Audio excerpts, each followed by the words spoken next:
Does Russia worry at all about more sanctions?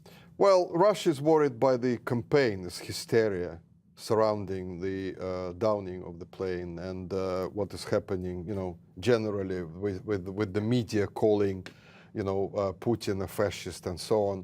So this is not pleasant for any nation. But because there is no proof, there's no proof being provided by the Americans, who are saying they have damning proof of Russia being linked to downing this plane.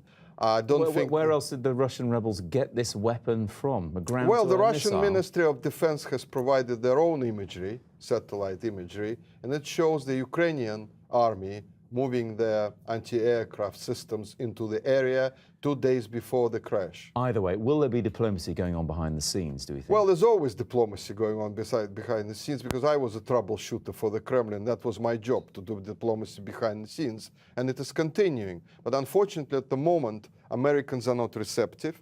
Americans are pushing Europe into a situation when it will be confronting Russia. Americans have nothing to lose from these sanctions. Europe will have to lose a lot if it introduces sanctions. Exactly, Nina. I mean, the British, more than any others in Europe, seem keen on issuing harder sanctions to Russia. Well, the thing about the EU is that in order to move ahead with sanctions, you need to have agreement between the 28. And there's an extreme divergence of views amongst the EU member states on how best to proceed with Russia. And indeed, the UK is one of the most hawkish in calling for tougher action on Russia. Is that because other EU countries are more beholden to Russia and their natural resources? Well, no, it's much more complicated than that. It's to do with historical, economic and political ties. So if you look at the Baltic states, which have very strong economic ties to Russia, they also have been very hawkish because they're saying of historical precedent, they're afraid of Russian expansionism.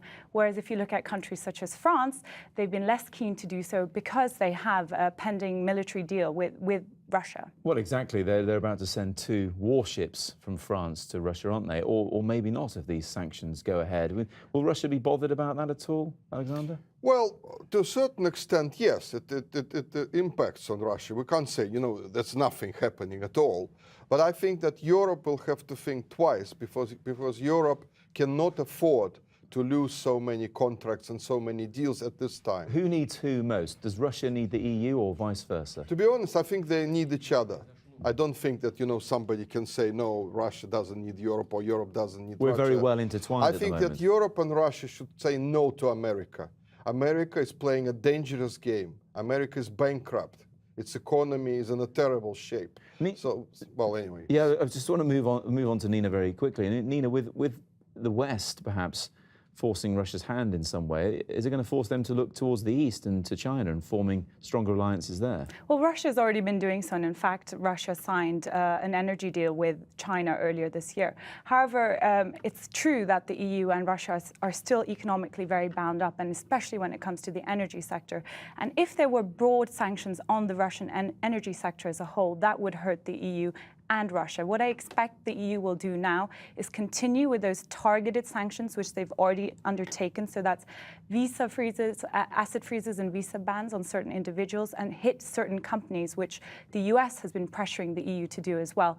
But as I already mentioned, it's difficult for the EU to come to consensus just because you need agreement between all 28. Alexander, your tweets on this subject make fascinating reading, and anyone can find them online if they're interested. But a couple of them I should point out. You think we might be on the verge of another Cold War here, and also you warn that Russian money funds some of our best-loved football teams here, not least Chelsea and Arsenal. Well, I think that we are in a state of Cold War at the moment, not with hot elements coming in, but when you consider that the ethnic Russians are dying in Ukraine and being killed by weapons provided by America, it is, in a sense, a return to the Cold War. Before you go, it's worth pointing out today that the British government announced a public inquiry into the radioactive poisoning in London of former Russian spy Alexander Litvinenko. That was 8 years ago.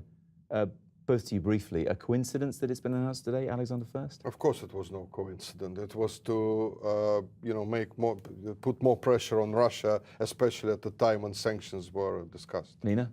Well, number 10 is saying it is a coincidence, but Kremlin obviously doesn't see it that way.